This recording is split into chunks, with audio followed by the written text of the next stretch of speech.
Cuba bayangkan ketika di alam kubur, di tempat yang sempit dan gelap, Allah jadikan terang, Allah jadikan cahaya, dan kita kaget, ada apa ini? Cahaya dari mana? Ternyata malaikat menyampaikan.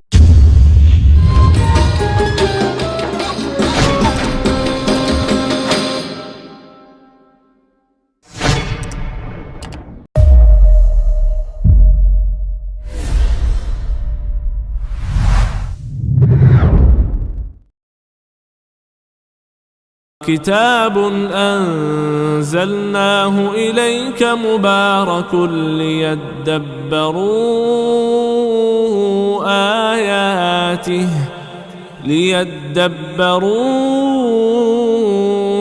آياته وليتذكر أولو الألباب. Langkah perubahan mulai dari niat yang baik. Langkah kemajuan mulai dari niat yang baik. Langkah merubah nasib kita mulai dari niat yang baik. Tak ada orang berkata saya tidak bisa berbuat. Semuanya bisa berbuat. Orang barangkali tidak bisa berbuat dari segi ilmu, tapi insyaAllah bisa berbuat dari segi kelebihan harta. Wakafkan tanahnya, wakafkan rumahnya kalau ada kelebihannya, wakafkan hartanya. Sebagaimana kita terus mengisi tabungan rekening dunia, jangan lupa juga isi tabungan rekening akhirat. Itulah yang akan membawa manfaat dan membawa keberkahan sampai menuju ridha Allah Subhanahu wa taala. Dan orang yang bersedekah akan dibawa naungannya, sedekahnya, sampai sedekahnya itu menjadi saksi baik di hadapan Allah Subhanahu wa taala. Cuba bayangkan ketika di alam kubur, di tempat yang sempit dan gelap, Allah jadikan terang, Allah jadikan cahaya, dan kita kaget, ada apa ini? Cahaya dari mana? Ternyata malaikat menyampaikan, ini berkah sedekahmu, wakafmu, perjuanganmu. Ada anak-anak penghafal Al-Quran yang sedang ngaji, yang anda sebelum wafat telah membina mereka, menuspot mereka. Mereka sekarang sedang melantunkan bacaan Al-Quran. Makanya Allah Subhanahu wa taala memberikan cahaya bacaan mereka. Hitungannya bukan berwakaf kita dapat pahalanya, tapi berhuruf yang dibacakan oleh anak-anak penghafal Al-Quran, kita disalurkan pahalanya di sisi Allah Subhanahu wa taala. Harta yang disebutkan rizki bukan yang kita titipkan dan kita tinggalkan untuk ahli waris. Harta yang kita miliki saat ini sebenarnya harta bukan milik kita. Itu namanya harta ahli waris. Tetapi bisa jadi milik kita kalau kita infakkan di jalan Allah Subhanahu wa taala. Kenapa menjadi rezeki kita kalau kita infakkan di jalan Allah Subhanahu wa taala? Karena nanti di hari kiamat kita akan bertemu lagi. Tapi kalau harta yang kita tinggalkan untuk ahli waris, kita tidak akan bertemu lagi. Bisa menjadi saksi baik kalau ahli waris berlaku baik di harta itu dan amanah yang diberikan, atau bisa menjadi tanggung jawab dan bisa menjadi buruk, saksi buruk bagi kita karena kita sudah menitipkan harta kepada anak-anak yang barangkali kita gagal mendidik mereka menjadi saleh-salehah. Jemaah sekalian, jangan menunggu ahli waris yang membangunkan masjid. Jangan tuliskan wasiat kepada ahli waris untuk mewakafkan tanahnya. Jangan memberikan petunjuk kepada ahli waris untuk menyisihkan harta untuk wakaf atau amal saleh kebaikan atau sedekah jariyah. Tolong jamaah sekalian, jangan mewakili ahli waris untuk berlaku perbuatan baik atas nama kita. Kita sendiri di masa hidup, ayo segera sabiqu, bergeraklah, berlarilah, bersegeralah, bersungguh-sungguhlah di jalan Allah Subhanahu wa taala berbuat baik. Jangan mewakili orang lain. Kita sendiri terapkan kebaikan ini.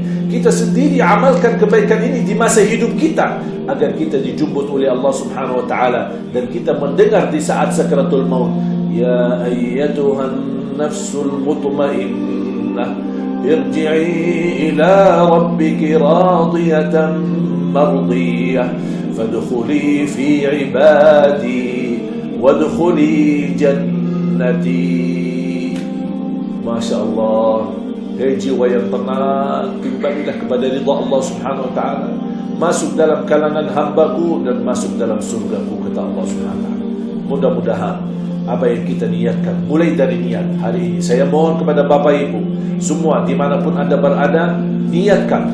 Walaupun belum ada sesuatu yang kita bisa berikan, mungkin dalam kondisi saat ini, mungkin ekonominya masih terganggu, mungkin ada kesibukan hal yang lain, mungkin ada hal-hal yang lebih diutamakan, apapun alasannya, saya harap satu, mohon mulai dari niat. Bismillah, kita niat, ya Allah, mohon ya Allah, perbaiki niat saya, tuluskan niat saya, jadikan ikhlas perilaku dan perbuatan saya. InsyaAllah saya akan terlibat untuk memperjuangkan segala perjuangan yang terbaik untuk agama Islam. Tolong tuliskan nama, cetak namamu, tuliskan namamu dalam perjuangan untuk Al-Quran, tuliskan namamu dalam perjuangan untuk agama Islam, supaya nama yang kita tuliskan dalam kehidupan kita InsyaAllah menjadi sejarah setelah kita wafat, dan InsyaAllah menjadi nama yang baik di sisi Allah Subhanahu Wa Taala. Mudah-mudahan Allah Subhanahu Wa Taala mengampuni segala kekurangan kita selama ini. Barangkali masih banyak kekurangan kita berjuangan untuk agama Islam, berjuangan untuk program Al-Quran, berjuangan untuk anak-anak kita lebih pintar beragama, lebih pintar memahami Islam, lebih pintar memahami Al-Quran. Mudah-mudahan Allah ampuni segala kekurangan kita, Allah ampuni segala kesalahan kita, dan mudah-mudahan Allah sucikan hati kita, bersihkan jiwa kita, dan memimpin dalam sisa umur kita agar mampu menjadi orang yang terbaik.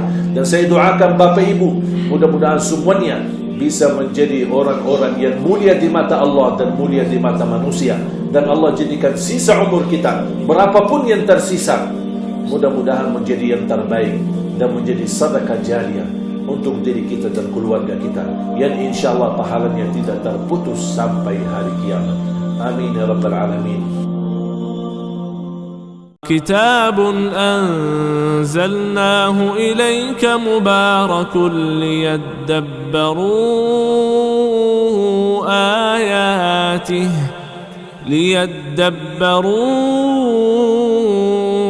آياته وليتذكر أولو الألباب.